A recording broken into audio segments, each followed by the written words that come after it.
Hello and welcome to Shams English Academy. Please support us with subscribe, like, comment and sharing this video with your friends. Listen and practice. My dear butterfly, we knew it was true love when that ladybug reached our holding hands the day we first met. It happened when the sun was shining in the highest of the sky. I had already studied for my bar exam, so I was eager to enjoy the little spare time I could afford. You were finishing college too, do you remember?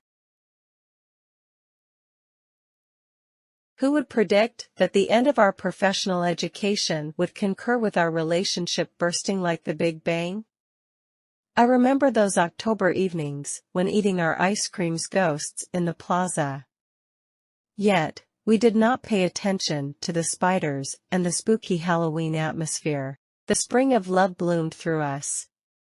Hours passed by rapidly.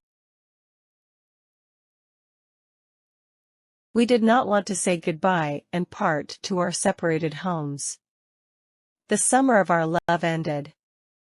Autumn and winter arrived with their problems, our first jobs, protocols to follow, and so on.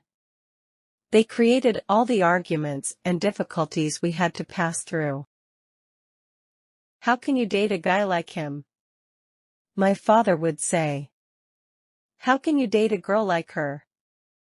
Your mother would ask. I hope you never marry.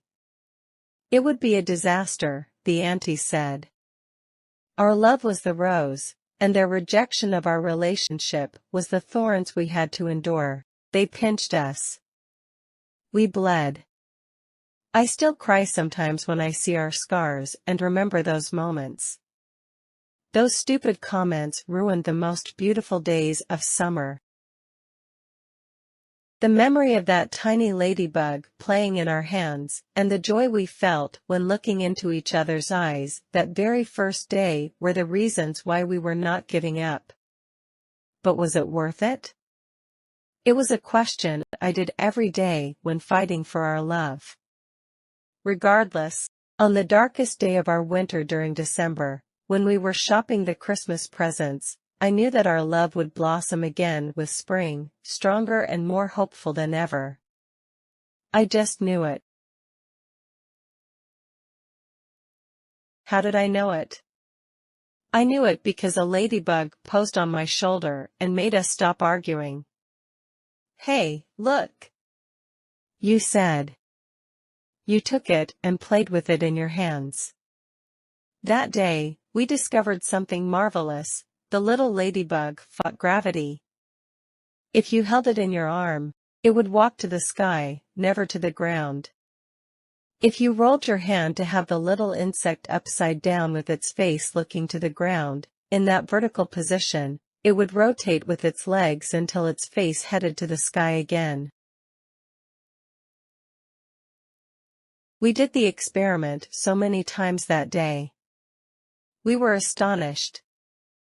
No matter what, the ladybug would insist on being optimistic and looking to the sky rather than being led to the ground until it reached the highest point of your hands and flew away.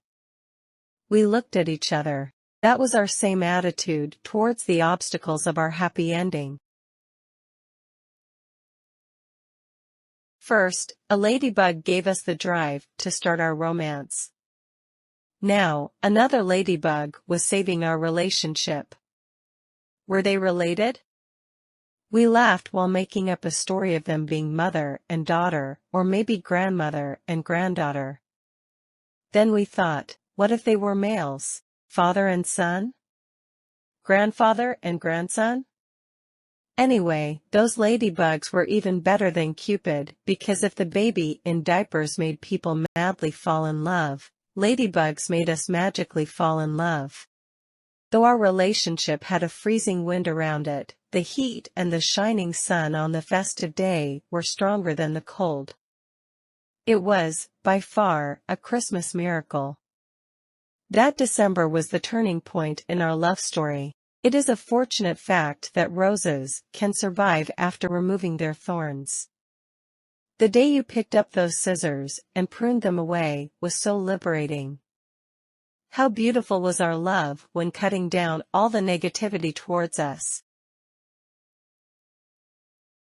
Shutting down all the toxic relatives was the miraculous remedy we necessitated. Who needs them when 5 guests are enough to celebrate our wedding, the most important day of our lives?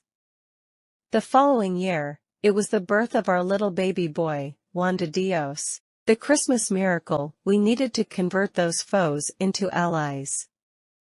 Who can resist the laugh of our little one? And how happy we were the day a little ladybug landed on our baby's nose. Then God blessed us with the birth of our twins, Clementina and Maria. How pretty daughters we had on New Year's Eve. We felt like fireworks were celebrating with us their arrival, not only the new year, but also the new lives that were beginning. These little blessings sometimes acted like little monsters. When Juan de Dios broke the twins' Barbies, I was near to having a mental breakdown. Disciplining Clementina and Maria was all a challenge. Ironically, when we were broke, they demanded more toys, clothes, and money for going out with friends than when we were rich. Yet, we forgot all those problems when we saw them acting in the school's theater plays. Also, Clementina's poems are priceless. Juan de Dios is a gifted doctor now. And Maria, wow, a badass leader. They grew strong and then flew away like birds must do. Why am I describing all these events of our lives in my Valentine's letter? Because I want you to remember that the outside atmosphere does not determine the weather of our love. Yes, we can have summer in St. Valentine. Yes, we can enjoy the flowering of love even in September. No, being in our summer holidays does not guarantee that we will have warmth in our relationship. I write this to advise you to be hopeful when the cold arrives, and be careful when the heat surrounds us. Every day, somehow, we must take care of our relationship and endure the different challenges life makes us face. That is, at least, the vow I take today and every day since our wedding. I love you with all of my heart. You are my support. I am yours. The one who says that love cannot win all the battles a partnership faces is the one who has never truly loved anybody in his entire life. If this video was useful for you, please support us with subscribe, like, comment, and share this video with your friends.